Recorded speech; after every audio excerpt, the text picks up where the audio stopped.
अपने को सम्मानित महसूस कर रहा हूँ, गौरवान्वित महसूस कर रहा हूँ कि आशीष जी बहाने कम से कम एक ऐसे व्यक्ति को, उनके कृतित्व को, उनके व्यक्तित्व को पढ़े बिना जाने बगैर आप समझ नहीं सकते कि कैसे उन्होंने इतने सालों तक पत्रकारिता का निर्वहन किया और एक सच्चे पत्रकार के रूप में आजीवन पत्रकार के रूप में कलम चलाया, अखबारों से जुड़े रहे और अपना अखबार निकाला। तो वह भी एक बहुत ही उनके स्वागत सराहनीय कदम है कह लीजिए, और बड़ा साहस का फैसला था जो उसका निर्वहन। आज उनका अखबार आपके सामने है, गाजीपुर समाचार। कार्यक्रम विजय बाबू जी इस जिला के बहुत सम्मानित पत्रकार थे, समाज सेवी थे और लोगों के बीच में उनकी कुछ काम करने की अद्भुत शैली थी। विजय बाबू जी हम लोग के गार्जियन थे। गाजीपुर के पत्रकारिता जगत में वो अद्भुत शख्सियत थे। सुना आपने, ये है उत्तर प्रदेश सरकार के आयुष मंत्री दयाशंकर दयालु और ये है समाजवादी पार्टी के विधायक और पूर्व कैबिनेट मंत्री ओम प्रकाश सिंह, जो 23 जुलाई दिन रविवार को यश भारती अलंकृत और गाजीपुर के वरिष्ठ पत्रकार रहे स्वर्गीय विजय कुमार जी की 92वीं जयंती के अवसर पर मंच साझा किए। इस अवसर पर सरकार में मंत्री दयाशंकर मिश्र दयालु गुरु मुख्य अतिथि के रूप में उपस्थित रहे, तो पूर्व मंत्री ओम प्रकाश सिंह कार्यक्रम की अध्यक्षता किए। इस अवसर पर सपा विधायक डॉक्टर बीरेंद्र यादव के साथ कई बुद्धिजीवी पत्रकार, साहित्यकार एवं प्रबुद्धजन उपस्थित रहे। इस कार्यक्रम के पूर्व स्वर्गीय विजय कुमार जी की प्रतिमा का अनावरण उनके गाजीपुर समाचार स्थित कार्यालय एवं आवास परिसर में किया गया। इस अवसर पर मुख्य अतिथि दयाशंकर मिश्र और कार्यक्रम के अध्यक्ष ओम प्रकाश सिंह के साथ उपस्थित प्रबुद्धजनों ने उनके चित्र के सामने दीपदान कर उनका माल्यार्पण किया और पत्रकार विजय कुमार जी को याद कर उनके कृतित्व और व्यक्तित्व पर प्रकाश डाला।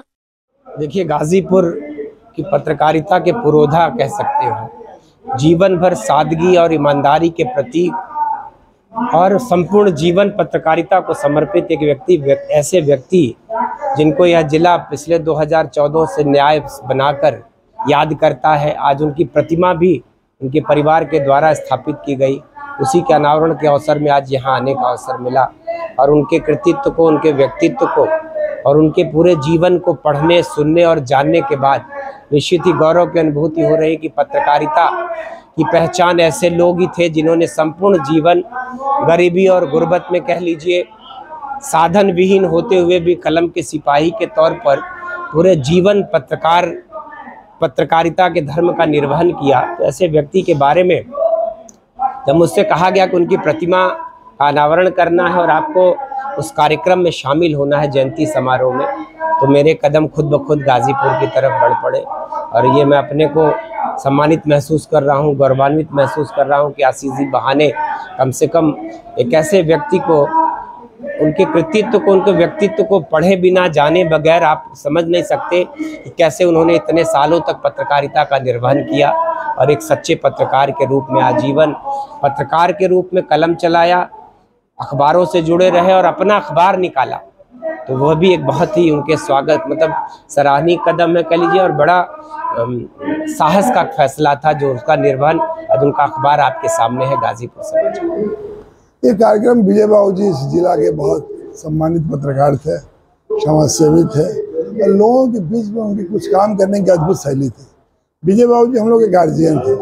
हम लोग को समाजवादी का कहरा पढ़ने के बाद कभी कभी उदास हो रहे तो विजय बाबू जी के पास जाते थे और विजय बाबू जी से पूछते थे क्या हो रहा है बाबू जी, तो कहते थे घबराओ मत, ये राजनीति का निराशा का क्षण है, राजनीति का उदासी का क्षण है, ये राजनीति में बिलगाव और अलगाव का क्षण है। इसलिए विजय बाबू जी केवल संजय के पिताजी थे, ये इसमें दो राह नहीं है, लेकिन हम लोग के भी गार्जियन थे।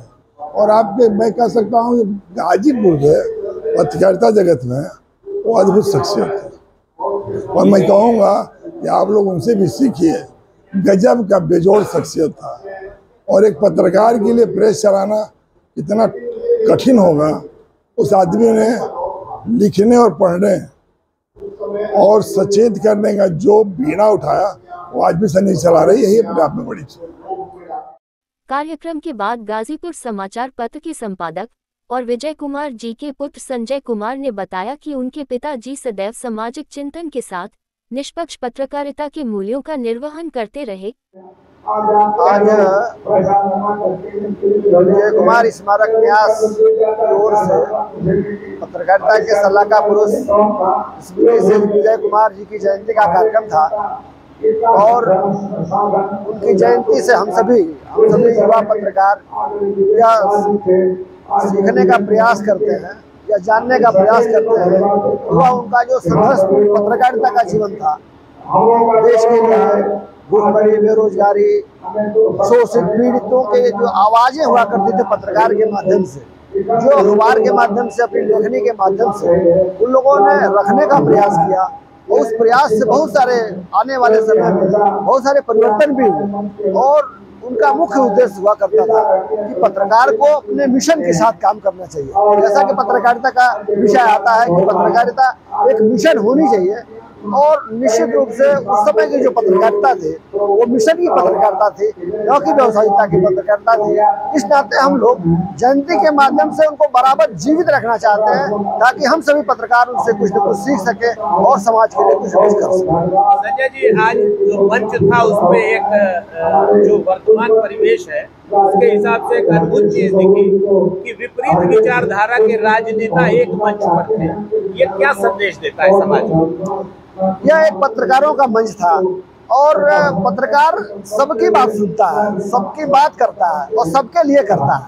तो मैं समझता हूं कि इस मंच पर जानबूझ करके मैंने ये प्रयास किया था कि सभी दल के लोग इकट्ठा हों और अपनी बात पूरी विभागीय के साथ करें। जैसा कि विषय भी था कि आज के परिवेश में विजय कुमार जी की पत्रकारिता आज के परिवेश में, ऐसा विषय भी रखा गया था कि लोग उस पर डिस्कशन करें और वैसा ही हुआ। सभी लोगों ने उनके द्वारा किए गए कार्यों के प्रति और भविष्य में पत्रकारों को क्या करना चाहिए पूरी मुखरता के साथ लोगों ने विषय रखा है। हम सबको अच्छा लगा है और सबने यह स्वीकार किया है कि एक मंच पर विषम परिस्थितियों में सभी लोगों को एक मंच पर एकत्रित होकर के काम करने का प्रयास करना चाहिए। प्रतिमा अनावरण का भी एक कार्यक्रम रखा था, उनकी प्रतिमा आज बहुत सी जयंती थी और प्रतिमा को कहाँ स्थापित किया है? हाँ, ये बात आपने बहुत अच्छी कही। क्योंकि उनके 2013 में अवसान के बाद एक प्रयास हुआ कि सार्वजनिक चौराहे पर कहीं उनकी प्रतिमा लगाई जाए। चूंकि बहुत सारे उनके अवसान में, उनके अंतिम संस्कार में पूरा जनसमूह उमड़ा था। जैसा सभी ने कहा कि वह पत्रकारिता के साथ साथ उनके व्यक्तिगत अपने संबंध हुआ करते थे। इन समूह के लोगों ने एक प्रयास किया कि इनकी मूर्ति लग जाए, लेकिन वैधानिक कठिनाइयों के कारण ये ऐसा नहीं हो पाया। तो हम सब ने प्रयास किया कि चलिए अपनी जमीन है तो अपने आवास पर ही उनकी मूर्ति लगाया हम लोगों ने। और यह संयोग था कि इनकी 92वीं जयंती है और इस जयंती के अवसर पर ही उनकी मूर्ति लगा करके हम सभी कृतज्ञ हो गए। हम सभी पत्रकार समूह कृतज्ञ हो गए क्योंकि हम लोगों को काफी प्रेरणा स्रोत रहे हैं। इस अवसर पर भाजपा सरकार में मंत्री दयाशंकर मिश्र से पत्रकारों ने आगामी लोकसभा को देखते हुए एनडीए विस्तार में पुराने साथियों को जोड़ने के साथ कई मुद्दों पर सवाल किए, जिसका उन्होंने खुलकर जवाब दिया और विपक्षी एकता को अवसरवाद बताया।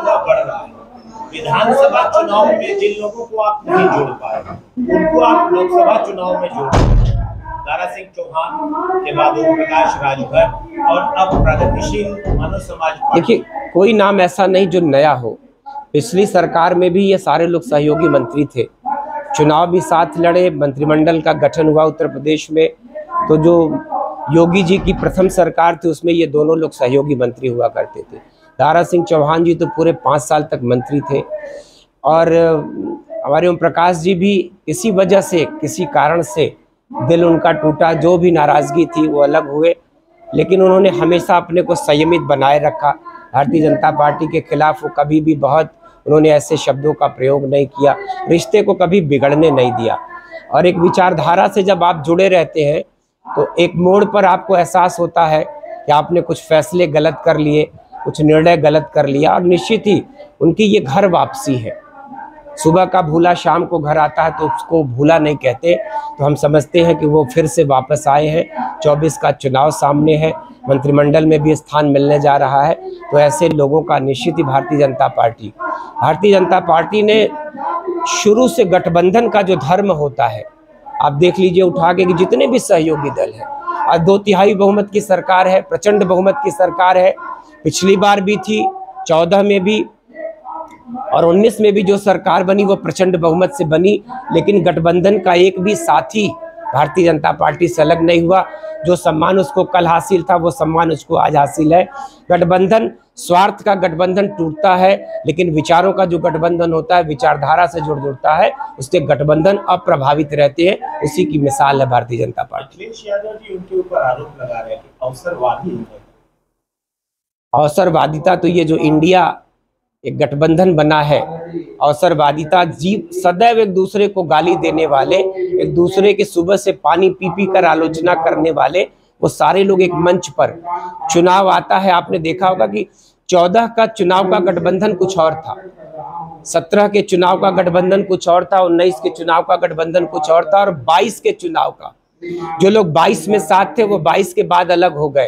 ये स्वार्थ का गठबंधन है, सत्ता की भूख है, और उस हवस के मारे ये सारे लोग एक मंच पर आते हैं। उनके मन की जो भाव, उनकी जो भावना है, अगर वो पूरी नहीं होगी, उनके सपने जब पूरे नहीं होंगे, तो फिर यह गठबंधन चुनाव के परिणाम के शाम को बिखर जाएगा और अगले दिन से फिर से गाली देना एक दूसरे को शुरू कर देगा। आपका कहना है कि जो इंडिया है वो अवसरवाद की पहचान माना जाए। निश्चित, और न जाने कितने नामों से, अलग अलग नामों से इन्होंने गठबंधन लगातार, वो उनका एक ही मकसद है, भारतीय जनता पार्टी को वो हराना चाहते हैं और सत्ता पाना चाहते हैं। तो भारतीय जनता पार्टी से सत्ता छीनना उनके सपने अधूरे रहने के बराबर है, वो कभी पूरा नहीं। इंडिया तो अंग्रेजों का दिया हुआ नाम है, हम तो भारतीय हैं, हम तो हिंदुस्तानी हैं, और हम गर्व करते हैं कि हम सभी हिंदुस्तानी हैं। तो भारत को और हिंदुस्तान को किसी नए नाम की जरूरत नहीं है, एक गठबंधन का नाम दिया है। मुझको लगता है कि यह इंडिया शब्द अंग्रेजों ने भारत को, चूंकि वो उनको हिंदुस्तानी कहने में, भारतीय कहने में उनकी जुबान सारी लड़खड़ाती थी, तो उन्होंने इंडिया शब्द का नहीं, ऐसा नहीं है, मैं नहीं कहता, उन्होंने गठबंधन को नाम दिया है, मैं इसलिए कह रहा हूँ। एक पाश्चात्य सोच को नहीं, बस सत्ता हासिल करने की एक ललक है और उसको एक नया नाम दिया है लोगों ने। नाम के परिवर्तन से गठबंधनों की मंशा प्रभावित नहीं होती। उनका जो लक्ष्य है वो 2024 के परिणाम की शाम टूट जाएगा, और फिर वो टूटे हुए ताश के पत्तों की तरह उनके जब सपने टूटेंगे तो वो बिखर जाएंगे। अब्बास अंसारी क्या आपके गठबंधन का हिस्सा है? देखिए, अवसरवादिता थी अब्बास अंसारी का भाजपा से जुड़कर चुनाव जीतना, लेकिन जिस संगठन का मुखिया ओम प्रकाश राजभर जी कहते हैं कि उन्होंने कभी समाजवादी पार्टी के झंडे के अलावा भाजपा का झंडा अपनी गाड़ी पर नहीं लगाया। वो एक कह सकते हो कि अवसरवादिता थी कि टिकट इनका लेना, चुनाव जीतना उनका मकसद था। चुनाव जीतने के बाद वो समाजवादी पार्टी के सदस्य हैं और पूर्ण रूप से उनसे जुड़े हुए हैं, इसलिए ऐसा कहना उचित नहीं है। सपा का झंडा नहीं लगाए, लेकिन अपने बैनर तले, अपने सिंबल से अब्बास अंसारी को चुनाव लड़ा। देखिए, चुनाव लड़ने के लिए, चुनाव जीतने के लिए न जाने कितने लोग टिकट लेके चुनाव लड़ते हैं और जीतने के बाद फिर अपनी राह चले जाते हैं। तो वो, लेकिन अब्बास अंसारी समाजवादी पार्टी के सदस्य हैं, खुलेआम उसके साथ, उसके बीच में जाकर वो बैठते हैं, इसलिए और खुद ये ओम प्रकाश जी का कहना है, ये मेरा कहना नहीं है। सुबह सपा के साथ होने से, एनडीए में आने से जो कानूनी कार्रवाइयां जो अब्बास अंसारी और मुख्तार अंसारी की हो रही हैं, क्या उसमें कोई कमी आ सकती है? देखिए, कानून अपना काम कर रहा है और कानून के आड़े में कोई संगठन, कोई पार्टी नहीं आती। जो गुनहगार है, जो अपराधी है, उसके खिलाफ कानून और प्रशासन अपना काम कर रहा है। राजनीतिक रिश्ते से, उसको राजनीतिक चश्मे से ऐसे लोगों को नहीं देखना चाहिए। वहीं भारतीय जनता पार्टी सरकार के मंत्री दयाशंकर मिश्र के आरोपों का पलटवार करते समाजवादी पार्टी के विधायक और पूर्व मंत्री रहे ओम प्रकाश सिंह ने उनके आरोपों का खंडन किया। बीजेपी सरकार की नीतियों को गलत ठहराते हुए उन्होंने इंडिया गठबंधन की वकालत की और वर्तमान बीजेपी सरकार को निरंकुश बताया। जब सत्ता में बैठने वाला आदमी जुल्म करने लगे, जाति करने लगे, अपना सिक्का चलाने लगे, तो हिंदुस्तान की मिट्टी में कुछ अद्भुत ताकत है। उसके खिलाफ लोग लामबंद और गोलबंद होते हैं और उसको मुंहतोड़ जवाब देने का काम करते हैं। ये पहली घटना नहीं। जब अपार बहुमत से पंडित राजीव गांधी जी जीते थे 411 से, तभी विपक्ष हुआ था। जनता दल, जनवादी पार्टी, जनमोर्चा और सत्ता से हुआ। श्रीमती इंदिरा गांधी जी भी जब इमरजेंसी लगाई, उस समय सब लोग एक हुए, तभी कहीं ना कहीं सत्ता से लोग दूर हुए। ये दौर भी इसी तरह चल रहा है कि राजनीति, अब आप कह रहे हैं कि राजनीति हो रही है, हम तो कह रहे हैं गोलबाजी हो रही है, गोलबंदी हो रही है। हर आदमी एक दूसरे को नीचा दिखाना चाह रहा है। इंडिया वर्सेस इंडिया, ये गोलबंदी है या राजनीति? इंडिया तो राजनीति है। इंडिया इसलिए जिंदाबाद है, इंडिया को बचाना जरूरी है। लेकिन वो लोग हैं जो 10 साल में वो कौन सा बड़ा काम किए, जरा एक काम बता दें। 370 छोड़ दे कश्मीर का, वो भी एक एग्रीमेंट था। जब राजा हरि सिंह हिंदुस्तान छोड़ के जाना चाहते नहीं थे और उन्होंने एक तय किया कि हम ये रहे, उस तय को लोगों ने निभाया। ऐसा नहीं था कि 370 कोई नहीं हटा सकता, 370 उससे भी अच्छे काम हुए। लेकिन मैं एक बात जरूर कहूँगा कि जो गोलबंदी है, लामबंदी हो रही है, वो उनके लिए हो रही है जो सत्ता के मन में मलान है, जिनको लगता है कि उनकी सत्ता नहीं जाएगी। ये चाहते हैं कि सत्ता मेरी मुट्ठी में कैद है। ऐसा नहीं है, सत्ता कभी किसी के मुट्ठी में कैद नहीं रही है। प्रकाश जी, अभी जो मंत्री थे दयाशंकर मिश्र जी, उनसे सवाल किया तो उसके जवाब में उन्होंने कहा कि देखिए 2014 में आपके दल समाजवादी पार्टी का किसी और के साथ गठबंधन था, 17 में किसी और के साथ हुआ, 19 में किसी और के साथ हुआ, 22 में किसी और के साथ हुआ और 24 में इंडिया। ये अवसरवादिता की राजनीति उन्होंने बताई। अरे भाई, हम ही कह रहे हैं कि हम लोग 26 लोग हैं और वो 38 है। उनका गठबंधन 38 का है, अब 41 हो गया, जैसे बता रहे राजसिंह साहब, ये 41 हो गया। प्रगतिशील मानव समाज पार्टी। अरे कोई भी मानव समाज चली जाएगी, उनके सत्ता है भाई। हम 26 में के तुमको दर्द क्या हो रहा? उनका मोहब्बत है, हमारा नफरत है। ये तो कहने वाले का दिमाग का फतरूत है भाई।